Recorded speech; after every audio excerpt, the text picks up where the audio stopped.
Hey there, press the bell icon and never miss a video on cybersecurity and technology.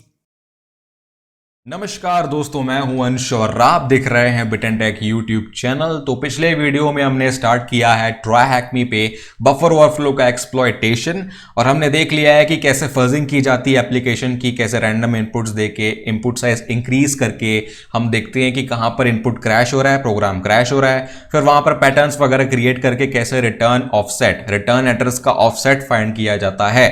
तो अब आगे बढ़ते हैं इस वीडियो में नेक्स्ट स्टेप्स की ओर। तो बिफोर एक्चुअली क्रिएटिंग अवर शेल कोड, हमको ऑफसेट पता चल गया है, हमको अभी शेल कोड बनाना है, लेकिन उससे पहले एक क्रूशियल काम है हमारा जो हम इग्नोर नहीं कर सकते, वरना हमारा शेल कोड शायद काम ना करे। तो इस वीडियो में हम देखने वाले हैं फाइंडिंग बैड कैरेक्टर्स। तो फाइंड करने से पहले हमको यह समझना पड़ेगा कि बैड कैरेक्टर्स क्या होते हैं। लोग यहां पर यह काम कर लेते हैं, लेकिन क्यों करना पड़ता है, क्या कंसेप्ट है, वो नहीं पता होता। ठीक है, तो वो कुछ हद तक यहां पर मैं क्लियर करता हूं। यहां पर हम लोग वही यूज कर रहे हैं मोना, और हमारा आरटीपी कनेक्टेड है, हमारा वीपीएन भी कनेक्टेड है, सब कुछ सही चल रहा है। लेकिन ये बैड कैरेक्टर क्या होते हैं? तो प्रोग्रामिंग में क्या होता है कि डेवलपर्स के पास बहुत फ्लेक्सिबिलिटी होती है अपने एप्लीकेशन में कैरेक्टर्स के काम स्पेसिफाई करने के लिए। आपने सुना होगा एस्केप कैरेक्टर्स के बारे में। तो एस्केप क्या होता है? जैसे कि /n/t/r।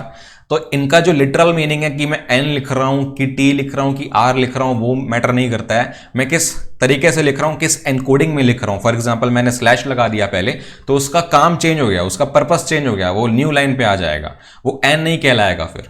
तो ऐसे करके बहुत सारे अलग अलग कैरेक्टर्स होते हैं जो आपके इनपुट को ब्रेक कर सकते हैं। आपने भेजना चाहा n, लेकिन किसी एनकोडिंग की वजह से वहां पर सामने स्लैश आ गया, तो उसका मीनिंग चेंज हो जाएगा। जैसे कि मैं यहां पर कर रहा हूं, मतलब मैं हेक्स में लिखता हूं 0a, तो 0a का हेक्स में मीनिंग होता है /n ही होता है, ये लाइन फीड होता है। और ऐसे करके कैरेज रिटर्न, मतलब 0d का वो ही होता है कि कैरेज रिटर्न होगा, यहाँ पे इसका मीनिंग चेंज हो गया। और जो हमारा यूनिवर्सल बैड कैरेक्टर है इनहेरेंटली, वो है हमारा नल बाइट या नल कैरेक्टर 00 जिसको बोलते हैं हेक्स में। तो ये डिफॉल्ट में बैड होता है, ये हर एप्लीकेशन में बैड माना जाता है, तो इसको आपको इंक्लूड करना ही नहीं है अपने शेल कोड में। तो कंसेप्ट ये है कि जो भी बैड कैरेक्टर हैं आपके टारगेट एप्लीकेशन में, उनको आपको फाइंड करना है ताकि आप उसे शेल कोड में न डालो। क्योंकि अगर आप किसी बैड कैरेक्टर को शेल कोड में डाल देते हो तो उसका मीनिंग चेंज हो जाएगा आपके टारगेट एप्लीकेशन में। एग्जीक्यूशन के टाइम में अगर वो ब्रेक हो गया आपका इनपुट, तो आपका शेल कोड काम नहीं करेगा। तो जैसे आपने इंटेंड किया है उसका मीनिंग आपके शेल कोड का, वैसा वो एग्जीक्यूट नहीं होने वाला है। तो यही मेन पर्पस है आपको बैड कैर फाइंड करने के लिए। तो बैड कैर यही होते हैं, बहुत सारे होते हैं, अलग अलग एप्लीकेशन में अलग अलग होते हैं। डेवलपर्स के ऊपर डिपेंड करता है कि क्या क्या बैड कैर हो सकते हैं, तो हमको फाइंड करना पड़ेगा। तो वही हमारा काम है इस वीडियो में। तो उसके 2-3 तरीके हैं, खैर मैं आपको बता देता हूं। पहले सबसे पहला तरीका यहाँ पे, पहले मेथड में आप मोना से कर सकते हो। जैसे कि ये कमांड है आपका, ये बोल रहा है कि बैड कैरेक्टर बनाना है हमको 8 बिट में सारे कॉम्बिनेशन के, मतलब 256 बैड कैर्स बनाने हैं 00 से लेके FF तक। और -b ये बोल रहा है कि ये जो कैर है आपका नल बाइट, इसको इंक्लूड नहीं करना है क्योंकि ये डिफॉल्ट में ही बैड होता है, तो हम इसको कंसिडर ही नहीं करेंगे। ठीक है, तो हम इसको कॉपी करते हैं। हमारा मेन कंसेप्ट है कि हमको 2 जगह बैड कैर की लिस्ट बनानी है, एक आपके टारगेट मशीन पे मोना का यूज करके उस एप्लीकेशन में डीबगर में, और एक आपके अटैकिंग मशीन में एक स्क्रिप्ट का यूज करके। तो पहले मोना को मैं कॉपी करता हूं और इसको मैं यहां पर डाल दूंगा इस कंसोल में, जो भी इसको बोलते हैं। तो ये आपको सिंपली एग्जीक्यूट करना है और ये जाके सेव हो जाएगा, एक फाइल बन जाएगी bytearray.bin के नाम से। ये यहाँ पर आप देख सकते हो कि शायद ये बहुत छोटा दिख रहा होगा। देखो, setting file, lock file, Mona osap bytearray.txt, ये हो गया। और आपका एक बिन फाइल बनी होगी bytearray.bin, तो आउटपुट सेव हो गया वहां पे। तो उसके अगेंस्ट ये कंपेयर करेगा कि क्या बैड कैर्स हैं। तो पहले सारे कॉम्बिनेशन बना लो। फिर यहाँ पर एक स्क्रिप्ट है फॉर एक्स इन रेंज, ये आपको अपने अटैकिंग मशीन के लिए यूज करनी है बैड कैर्स के लिए। तो इसको कॉपी कर लो। मैं यहाँ पर अपने मशीन में इसको एक फाइल बना के, अलग से फाइल बैड कैर्स नाम से .py, मैं इसको सेव कर लूँगा और यहाँ पर इसको पेस्ट कर दूंगा, सिंपल। तो ये जनरेट कर देगा। मैं पाइथन का यूज़ करके badcars.py यूज़ करता हूँ। तो ये सारे कॉम्बिनेशन है, ये बैड कैर्स नहीं है, ये कैर्स हैं। ये पूरे के पूरे कैर्स हैं, ये हमको बताएंगे कि कौन सा मिसिंग है, कौन सा ब्रेक हो रहा है, कौन सा नहीं हो रहा है, तो वो पता चल जाएगा। तो पूरा हमने एक डोमेन बना लिया अपने शेल कोड का, ये बोल सकते हो। इसमें से क्या क्या गलत है वो फाइंड करना है।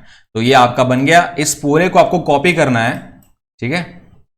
जो मैं अभी कर रहा हूं उस पर ध्यान देना। तो मैं इसको पूरा कॉपी कर लेता हूं और जो हमारी exploit.py फाइल थी उसमें आपको चेंजेस करने हैं।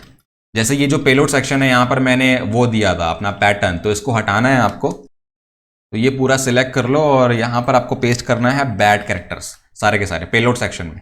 और एक बात और, आपको पता चल चुका है अभी तक कि ऑफसेट क्या है। ये देखो, ये है ऑफसेट, आपको पता चल चुका है।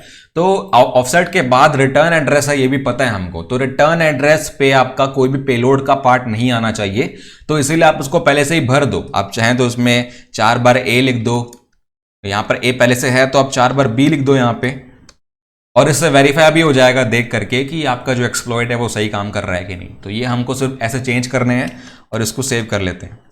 हाँ ठीक है। अब उसके बाद क्या करना है देख लेते हैं यहाँ पे। ओके, अब फिर अपडेट कर लिया मैंने और फिर आपको रन करना है अपने एप्लीकेशन को। तो इसको मैं क्लोज करता हूं। अभी ये मेन स्क्रीन है, इसको मैं रन करता हूं oscp.exe, रनिंग में है और आपके एक्सप्लॉइट को भी रन करना है, python exploit.py। ओके, एक प्रॉब्लम है यहाँ पे। मैंने अभी मशीन रिबूट की है तो मुझे यहाँ पर आईपी चेंज करनी पड़ेगी। यहाँ पर आप ये ध्यान देना कि आपकी आईपी जो है यहाँ पे 127.77, तो आप चेंज कर लो हमेशा, तो वो प्रॉब्लम नहीं आएगी।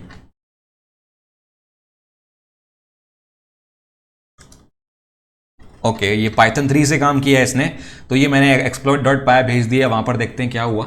यहाँ पर देखिए EIP में क्या वैल्यू है, 42 का मतलब है B जो हमने भेजा था, हेक्स में 42 होता है। तो ये हमारा सक्सेसफुल हो चुका है। और कुछ भी अगर बैड कैर्स हुए होंगे, इनपुट ब्रेक हुआ होगा, तो हमको पता चल जाएगा इस मोना कमांड से। तो हम यहां पर कर क्या रहे हैं इस कमांड से कि हम कंपेयर कर रहे हैं अपने बाइट एरे को जो हमने बनाया था अगेंस्ट जो हमने इनपुट भेजा। उसमें जो इनपुट हमने भेजा उसमें से कुछ हमारे कैरेक्टर्स ने ब्रेक किया होगा इनपुट को एप्लीकेशन के कारण, और वो बैड कैरेक्टर्स वहां पर हुए होंगे, मतलब कुछ पैटर्न ब्रेक हुआ होगा और वो कैर स्किप हो गए होंगे। तो उनको ही फाइंड करना है हम लोग को। यहां पर इसको मैं कॉपी करता हूं और आरडीपी में यहां पर मैं इसको पेस्ट करूंगा। अभी ये पॉज हो चुका है। ओके, अब एड्रेस यहां पर आपको भरनी है। किसकी एड्रेस भरनी है? ESP की, क्योंकि आपको ESP से स्टार्ट करना है। ESP में हमेशा आपका शेल कोड होगा जब आप उसको एग्जीक्यूट करोगे। तो ESP की वैल्यू आप दे दो, यहाँ पे सिर्फ ESP लिख दो तो हो जाएगा वो, और ये कंपेयर करेगा। ठीक है, यहां पर आपको कंपैरिजन के रिजल्ट्स मिल जाएंगे मेमोरी से। तो यहां पर आपको दिख रहा होगा एड्रेस है, स्टेटस है कंपैरिजन करप्शन आफ्टर 6 बाइट्स। तो कुछ करप्ट हुआ है, मतलब कुछ बैड कैरेक्टर्स मिले हैं इसको। ओके, तो यहाँ पर एक छोटा सा कॉलम है बैड कैरेक्टर्स के नाम से, उसमें कुछ इनपुट आया है। तो 00 यहाँ पर पहले से है, क्योंकि वो होगा ही होगा, हमेशा से होता है वो, उसको देखने की जरूरत नहीं है। उसके बाद 07 है, तो 07 एक और बैड कैरेक्टर मिला है आपको। उसके बाद आपका 08, तो जो सीक्वेंस में है उस पर ध्यान दो। 07 के बाद 08 है, उसके बाद फिर 2E है, फिर 2F है। तो मतलब जो सीक्वेंस में है ना, मतलब 2E के बाद 2F उसके सीक्वेंस के मतलब जस्ट नेक्स्ट आता है। तो वहां पर क्या होता है कि कभी कभार एक बैड कैरेक्टर मिला आपको जहां पर इनपुट ब्रेक हुआ है, उसके बाद वो जो बैड है वो हो सकता है कि अपने नेक्स्ट वाले नंबर को भी अफेक्ट करे। तो उसके वजह से मोना को लगता है कि वो जो नेक्स्ट वाला कैर है वो भी बैड है। एक्चुअल में वो बैड होता नहीं है, लेकिन जो उसके पहले वाला था वो बैड था, उसके कारण वो भी बैड हो गया। तो ऐसा होता है कई बार आपके एप्लीकेशन में। तो हो सकता है ये फॉल्स पॉजिटिव कि 07 के बाद 08 भी बैड है, 2E के बाद 2F भी बैड है, तो ये फॉल्स पॉजिटिव हो सकता है। ठीक है, तो ये एक तरीका है फाइंड करने का। हमको सारे नहीं मिले हैं, ठीक है, इसमें से अभी हमको फिल्टर करने हैं, ये सारे नहीं है। जैसे मैंने बोला फॉल्स पॉजिटिव होते हैं यहाँ पे, ठीक है। यहाँ पर ये एक तरीका है। एक और तरीका मैं आपको बताता हूँ। यहाँ पे पीछे जाएंगे, यहाँ पर ये आपको इस विंडो पे आना है जहाँ पर आपको ESP दिख रहा होगा यहाँ पे, मेरे ख्याल से ESP ये यहाँ पर है। तो ESP पे आपको क्लिक करके क्या करना है, आपको करना है राइट क्लिक, उस पर जाना है फॉलो एंड डंप। तो ये हेक्स डंप दिखाएगा आपको ESP से लेकर के, तो वहां पर जाना है आपको और यहाँ पर देखना है हेक्स डंप पे।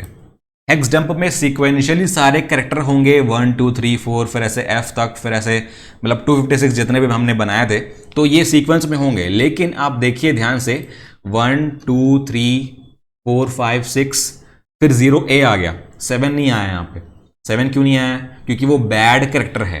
तो हेक्स डंप से भी आप देख सकते हो कि कौन सा बैड है, क्योंकि जो सीक्वेंस में नहीं होगा, 06 के बाद 0A आ गया, 07 नहीं आया, तो वो बैड है। तो ऐसे करके फाइंड कर सकते हो, लेकिन अभी ये भी फॉल्स पॉजिटिव ही है, ठीक है। तो उसमें से फिल्टर करना पड़ेगा अपन को कि कौन सा सही में बैड है। तो उसके लिए आपको फिर से वो स्टेप्स रिपीट करने पड़ेंगे, रिमूविंग बैड कैरेक्टर्स 1 by 1।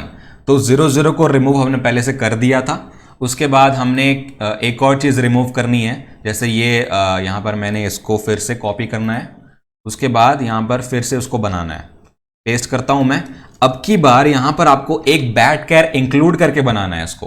तो मैं कौन सा इंक्लूड करता हूँ? -/x07 वाला, क्योंकि वो पता है मेरे को, वो कंफर्म है वो बैड है। उसके बाद वाला जो है 08, वो मैं देखना चाहता हूं कि असल में वो बैड है कि नहीं। तो इसको अगर मैंने एक्सक्लूड किया अपने बाइट एरे में, हो सकता है कि वो जो 08 वाला है वो वापस आ जाए, क्योंकि अगर वो इसके कारण हुआ होगा तो वापस आ जाएगा। तो इसको फिर से बनाते हैं।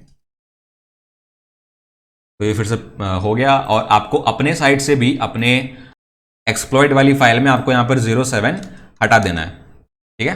तो अभी हम इसको करते हैं फिर से WQ, और आपको इसको क्लोज करना है। फिर से इसको स्टार्ट करो और फिर से रन करो पूरे तरीके से जैसे आपने पहले किया था। तो ओपन OSCP रन, इसको मैं करता हूं run, and then Python 3 done. और फिर जो ये कमांड है आपका मोना कंपेयर, इसको आप कॉपी करके फिर से पेस्ट करो यहाँ पे। ESP आएगा, ESP, ओके। अब देखिए आपको बैड कैर में क्या मिल रहा है, 0007, 08 हट गया है, ठीक है। तो वही मैंने बोला कि 08 एक फॉल्स पॉजिटिव था, वो 07 के कारण ही बैड माना जा रहा था। तो अभी मैंने 07 हटा दिया इनपुट में से, तो 07 तो स्टिल रहेगा ही बैड कैर में, क्योंकि वो है ही। लेकिन अब आपको फिर से चेक करना है, 2E तो होगा ही होगा, 2F है कि नहीं वो चेक करना है, और फिर A0 वो तो है हमको पता है, लेकिन A1 है या नहीं वो चेक करना है। तो ऐसे करके आप जब स्टेप्स रिपीट करोगे ना, तो फिर आपको फाइनल क्या मिलेगा वो मैं आपको बताता हूं। तो अभी मैं कंपेयर कर रहा हूं सारे बैड कैर्स को डिस्कार्ड करके अपनी लिस्ट से, तो देखते हैं कि क्या आता है। देखो यहां पर आपको लास्ट स्टेटस मिलना चाहिए अनमॉडिफाइड, मतलब आपका पूरा जो लिस्ट है वो अनमॉडिफाइड इनपुट में जाकर बैठ चुका है, कोई भी बैड कैर उसमें नहीं मिला है आपके एप्लीकेशन को। तो ये एक आपके पास पॉजिटिव साइन है, ठीक है। तो ये जब आप कर लेते हो, जब आपका ये स्टेटस आता है आपके कंपैरिजन रिजल्ट में, तब आप गुड टू गो हो। अब उसके बाद आप अपना शेल कोड बना सकते हो इन बैड कैरेक्टर को डिस्कार्ड करके या इंक्लूड ना करके। और यहां पर जो हेक्स डंप है वो भी आप देख सकते हो। तो यहां पर हेक्स डंप देखिए 0 1 3 4 5 6 8 9, ये सब यहां पर जो आ रहा है ना, इसमें जो भी सीक्वेंस में नहीं है, 6 के बाद 8 आ गया, 07 नहीं आया, फिर उसके बाद यहां पर 2E होगा मेरे ख्याल से। देखो 2D के बाद 2F आ गया, 2E नहीं आया। ऐसे करके जो भी मिसिंग है ना वो सारे बैड कैर्स हैं, ये हेक्स डंप से आप देख सकते हो। तो ये हमको मिल गए। कौन से मिले हैं हम यहाँ पर देखते हैं अपने आंसर में। ये आंसर मैंने लिखा हुआ है यहाँ पे, कौन कौन से मिले हैं देखो, 00 07 2E और A0, ये 4 बैड कैर्स हैं इसमें, और इसको ऐसे फाइंड किया जाता है। तो अभी हम गुड टू गो हैं, अभी हमको कुछ नहीं करना है। हमारा फाइनल स्टेप है फाइंडिंग अ जंप पॉइंट और फिर जनरेटिंग पेलोड। और भी कुछ पॉइंट्स हैं नोप्स वगैरह के बारे में, लेकिन हम लोग नेक्स्ट वीडियो में देख लेंगे उसको, ठीक है। तो आई होप आपको ये वीडियो समझ आया होगा, नहीं आया तो एक बार फिर से देख लें, रिपीट कर लें, आपको आ जाएगा। और अगर कोई भी डाउट होगा तो आप मुझसे पूछ सकते हैं कमेंट्स में, या मुझे DM करके। मेरे सोशल मीडिया प्लेटफॉर्म्स के लिंक्स आपको मिल जाएंगे डिस्क्रिप्शन में और अबाउट सेक्शन में। और ऐसे वीडियोस आपको आगे भी चाहिए तो सब्सक्राइब कर दें और दूसरों के साथ शेयर करें इस वीडियो को, इस चैनल को, ताकि और मदद मिल पाए मुझे भी और आप सबको भी। तो बस ऐसे ही देखते रहिए, सीखते रहिए, और गुड बाय।